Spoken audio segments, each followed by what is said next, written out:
नमस्कार, आप देख रहे हैं न्यूज फॉर नेशन और मैं हूं प्रियदर्शन। बिहार के उप मुख्यमंत्री तेजस्वी यादव दशहरे के दौरान जापान जा रहे हैं। जी हां, उप मुख्यमंत्री तेजस्वी यादव का जापान जाने का टिकट भी कट चुका है और उनको जापान जाने की अनुमति भी मिल गई है और यह अनुमति उन्हें मिली है कोर्ट के द्वारा। जी हां, कोर्ट के द्वारा, क्योंकि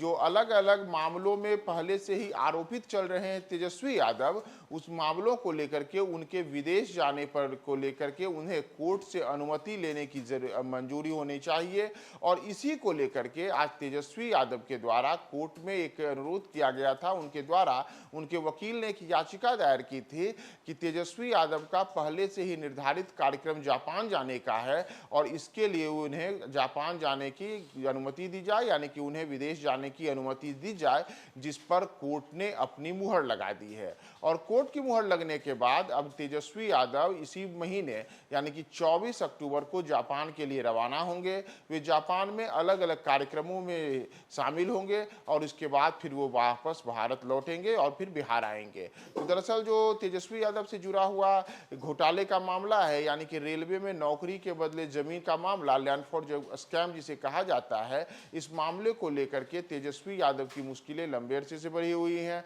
और इसी मामले में आज भी दिल्ली के राउज़-एवेन्यू कोर्ट में सुनवाई हुई थी, जिसमें एक तरीके से कहा जाए तो लालू परिवार के लिए एक फौरी राहत के तौर पर यह उनको दी गई कि अब लालू यादव, तेजस्वी यादव और उनकी मां राबड़ी देवी सहित जो कुछ अन्य आरोपी हैं, उनकी सशरीर पेशी यानी कि व्यक्तिगत पेशी से आज कोर्ट ने छूट दी थी और इस मामले की अगली सुनवाई अब 2 नवंबर को होगी। इस बीच उसी के मामले के बाद सुप्रीम कोर्ट में फिर से तेजस्वी यादव के वकील के द्वारा एक याचिका दायर की गई थी, जिसमें यह कहा गया था कि तेजस्वी यादव का जापान जाने का पूर्व निर्धारित कार्यक्रम है और इस कार्यक्रम के लिए उन्हें विदेश जाने की अनुमति दी जाए। तो कोर्ट ने उनकी जो याचिका थी उस याचिका को स्वीकार करते हुए तेजस्वी यादव को विदेश जाने की अनुमति दे दी है। तो विदेश जाने का जो कार्यक्रम है तेजस्वी यादव का, वह 24 अक्टूबर का है, यानी कि जब दशहरा होगा तो दशहरे के दौरान तेजस्वी यादव जापान के लिए उड़ान भरेंगे और जापान में अलग अलग कार्यक्रमों में शामिल होने के उपरांत